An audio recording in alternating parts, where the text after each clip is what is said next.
মোংলা বন্দর দিয়ে স্বাভাবিক পণ্য আমদানি রপ্তানি এই অর্থ বছরের গেল ৪ মাসে বন্দরে জাহাজ ফিরেছে ২৬৩টি। আমদানি রপ্তানির আরো খবর জানাতে এই মুহূর্তে মোংলা বন্দর থেকে যুক্ত হচ্ছেন সহকর্মী মাসুম বিল্লাহ। চলে যাচ্ছি তার কাছে। মাসুম, চলতি অর্থ বছরের গেল ৪ মাসে কত টন পণ্য আমদানি রপ্তানি হয়েছে এবং সেই সাথে জানাবেন সবচেয়ে বেশি কোন পণ্য আমদানি হয়েছে?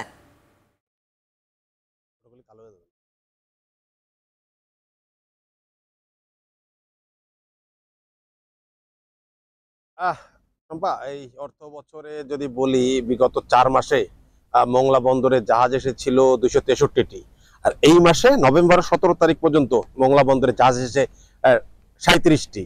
তো যদি বলি আপনাকে যে এই অর্থ বছরে এই পর্যন্ত কিন্তু মোংলা বন্দরে সর্বমোট ২৯০টি জাহাজ এসেছে। বিগত ৪ মাসের যদি পণ্য আমদানি রপ্তানির কথা যদি আপনাকে একটু বলি, বিগত ৪ মাসে মোংলা বন্দরে প্রায় ২৯ লক্ষ মেট্রিক টনের মতো পণ্য আমদানি রপ্তানি হয়েছে। কন্টেইনার এসেছিল ৭০৩৬টি, গাড়ি আমদানি হয়েছে ৪৬৫১টি। এই অর্থ বছরে নভেম্বরের ১৭ তারিখ পর্যন্ত মোংলা বন্দরে, মানে এই মাসের ১৭ তারিখ পর্যন্ত জাহাজ এসেছে ৩৭টি।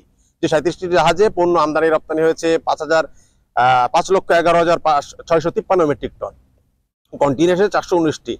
এই মাসে এখন পর্যন্ত কিন্তু বন্দরে করে গাড়ির জাহাজ আসেনি, তবে বন্দর কর্তৃপক্ষ যদি জানিয়েছে ২০ তারিখে ৪৫০ গাড়ি নিয়ে মালয়েশিয়ার পতাকা জাহাজ মালয়েশিয়া স্টার বন্দরে ভেড়ার কথা আছে। গত অর্থ বছরের যদি কথা বলি, মোংলা বন্দর কিন্তু প্রায় নেট মুনাফা করেছিল প্রায় ২৮%-এর মতো। রাজস্ব আদায়, কাস্টমসের প্রবৃদ্ধি ছিল প্রায় ৮.৭১%-এর মতো। তো বন্দর কিন্তু লাভজনক প্রতিষ্ঠান হিসেবে কিন্তু গত বছর বেশ লাভ করেছে এবং সেই ধারা যাতে অব্যাহত থাকে তার জন্য কিন্তু বন্দর কিন্তু সর্বোচ্চ কাজই করে যাচ্ছে। বন্দরের কর্মকর্তা কর্মচারী, বন্দর চেয়ারম্যান সকলেই কিন্তু যাতে এই বন্দরটি লাভজনক বন্দর হিসেবে প্রতিষ্ঠিত হতে পারে সেটার জন্য সর্বদা কাজ করে যাচ্ছে।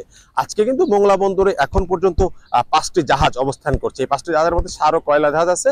বন্দরের জেটিতে কোনো জাহাজ না থাকলে বন্দরে যে হারবারিয়া বহির্নোঙর আছে সেখানে কিন্তু জাহাজ আছে এবং সেখান থেকে সার কয়লাবাহী জাহাজ এবং সেখান থেকে কিন্তু পণ্য খালাসের কাজও চলছে কিন্তু স্বাভাবিক নিয়মে। তো সবকিছু মিলিয়ে কিন্তু বলা যায় মোংলা বন্দরে পণ্য আমদানি রপ্তানি সকল কাজে কিন্তু স্বাভাবিক নিয়মেই চলছে। তো এই ছিল আমার কাছ থেকে মোংলা বন্দরে পণ্য আমদানি রপ্তানির সর্বশেষ তথ্য।